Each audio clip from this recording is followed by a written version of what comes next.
पिछले 12 सालों से समाज कार्यों में सक्रिय युवा समाज सेवी मंगल दादा चक्रे ने नगराध्यक्ष पद के लिए निर्दलीय उम्मीदवार के तौर पर अपनी पत्नी पूजा मंगल चक्रे का नामांकन दाखिल किया है।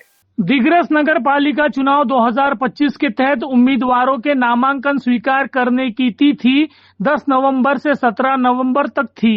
इस एक सप्ताह के भीतर सैकड़ों लोगों ने दलीय और निर्दलीय के तौर पर अपने अपने प्रभागों से नामांकन दर्ज कराए।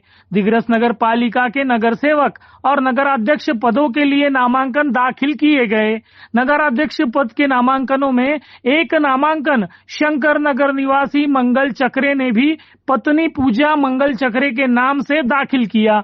मालूम हो कि मंगल दादा चक्रे एक युवा समाज सेवी है जो पिछले 12 सालों से निस्वार्थ रूप से समाज कारण में सक्रिय है। दिग्रस शहरवासी उनके द्वारा किए गए विभिन्न सामाजिक कार्यों से भली भांति परिचित है। अगर ऐसा कहा जाए कि समाज कारण और समाज कार्य ही मंगल चक्रे की पहचान है तो वो गलत नहीं होगा, क्योंकि इस युवा की रुचि शुरू से ही समाज कार्यों में रही है। वे सदा गरीब, जरूरतमंद और शासन प्रशासन के अड़ियल रवैये से बेजार लोगों की मदद के लिए तत्पर रहते हैं। सामाजिक समस्याओं को लेकर यह युवा काफी संवेदनशील है।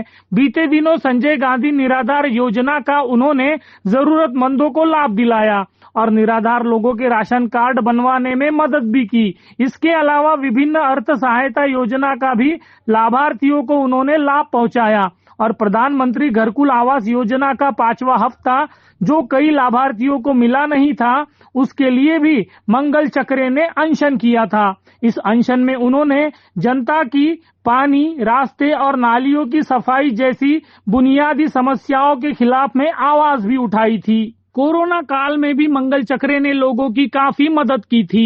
बाढ़ग्रस्तों को सरकारी अर्थ सहायता दिलाने में भी योगदान दिया था। अतिवृष्टि ग्रसित किसानों के न्याय के लिए भी उन्होंने आवाज उठाई थी। सरकार के समक्ष किसानों का पक्ष रखा था। बीते दिनों प्रधानमंत्री घरकुल योजना की फाइलें स्वीकार करना बंद हुआ था, उस समय भी मंगल चक्रे ने जिलाधिकारी यवतमाल से इस योजना को दोबारा शुरू कराने की मांग की थी। नगर पालिका चुनाव में नगराध्यक्ष पद के लिए पत्नी पूजा मंगल चक्रे का नामांकन दाखिल कराने का कारण पूछे जाने पर मंगल चक्रे ने बताया कि वे राजनीति में पूर्ण रूप से सक्रिय होना चाहते हैं, क्योंकि राजनीति के माध्यम से ही समाज कार्यों को प्रभावी तरीके से अंजाम दिया जा सकता है। हालांकि वे जानते हैं कि इस चुनाव में उनकी स्पर्धा बड़े बड़े दलों के आर्थिक रूप से बेतहाशा सक्षम उम्मीदवारों से है, लेकिन उन्हें यकीन है कि वे आम जनता की आवाज बनकर उनके हक अधिकारों के लिए नगर पालिका का चुनाव लड़ने जा रहे हैं और इस लड़ाई में उन्हें निश्चित रूप से शहर की जनता का आशीर्वाद प्राप्त होगा। इन BCN न्यूज के लिए दिग्रस से जुबैर खान।